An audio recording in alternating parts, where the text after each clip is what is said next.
I'm Tyler Suiters, and you're watching Clean Skies News. There is a new entrant into the energy-water nexus discussion, a device that its manufacturer promises will create water out of thin air. Joining us now from Miami is Henri-James Tieleman. He is the CEO of that company, EcoloBlue. And Henri-James, thanks for being with us today.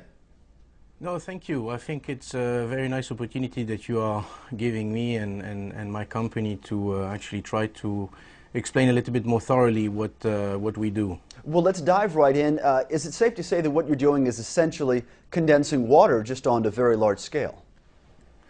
Yes, indeed. We have around our environment in the house and outside what we call humidity, moisture.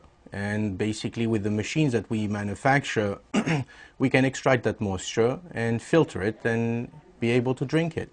What makes this any different from a huge dehumidifier? As you said, a number of basements, especially here on the East Coast, deal with this kind of technology regularly. So what's the breakthrough here? Right, you're very correct. A dehumidifier, or at least its process, has been in the market for over 40 years. Nevertheless, if you would drink, and I would seriously not recommend to drink any dehumidifier water, this is where we come in. That is with very sophisticated filtration system and implementing also air conditioning processes so that you can have hot and cold drinkable water. How well does this perform in some very low humidity atmospheres? I think of places like Africa or maybe parts of desert climates where water is in such scarce supply, yet even the water in the air seems difficult to get to. Yes, that is correct. But nevertheless, in most of the world, at any point in time, you have a certain amount of humidity that is giving us an opportunity to extract that specific moisture and allow people anywhere in the world to drink that kind of water. Mm-hmm. In essence, it's simply that the nature is not allowing to make it rain. And so we are taking away basically the existent rain that is not taking place. Mm-hmm. In a very small scale, obviously, but allowing a lot of people to be able to have access to potable water. One advantage that you have regarding hot to dry climates and performance here is the fact that you're using solar panels to provide a portion of the power necessary, and you're also trying to work on hydrogen as a source, which seems to go hand in hand with collecting water, since the emission source would be water as well, correct?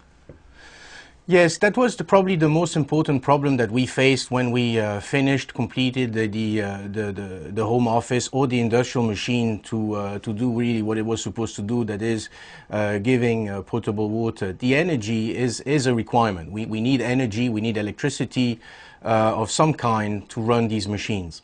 So last year, that was basically our main focus, is to reduce the energy consumption to a bare minimum. When we started 3 years ago, we had a machine that was consuming, at least the home office, about 500 watts an hour. If you would take solar panels, we would have, and this is what we're offering, 300 watts panels to run this machine. With the research and development that we have done recently, we have managed to reduce this consumption to only one 300 watt solar panel.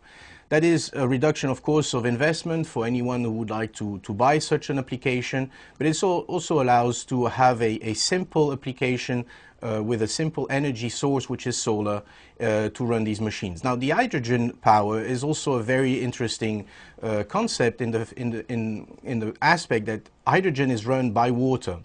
And the hydrogen machine that we have in place with the company that we're working with only needs 20 watts, or let's say 10 to 20 watts to run that, to start up this hydrogen power machine. The hydrogen power machine is actually run and function with water.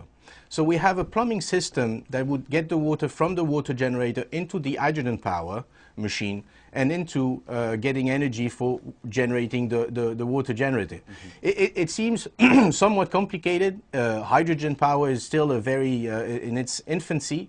It's not quite ready. We're expecting some results of the testing sometime next week. Mm-hmm. And if this works, that really would be an amazing solution. Final question. I'm curious about your partnership with China.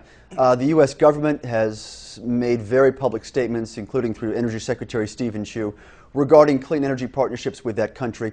But there have been reports, especially recently, about private sector difficulties, that is, U.S. companies having serious headaches trying to operate in China. Have you run into similar roadblocks yet? Well, I think operating in China requires to understand the Chinese culture. We have a registered company in China which allows us to work extremely easily in China. And I think that a lot of American companies who are starting up in this industry, let's say the energy industry, needs to learn a little bit more about the Chinese culture. It's a very different culture. And they have their way of operating, they have their way of doing business. And if you don't understand it, you're gonna run into issues, or maybe culture issues, which would be the same for Chinese trying to do business in America. It goes both ways.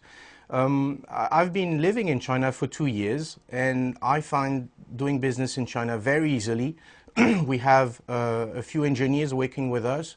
We have, of course, a certain amount of labor force working with us, and the relationship is actually very nice. And we do discuss very often, actually, this culture clash between either Europeans or Americans working in China. And again, it's really to understand, to work with different cultures, especially if American companies are going to China. The company is EcoloBlue. The CEO joining us from Miami, Henri-James Tieleman. Thank you again for giving us your time today.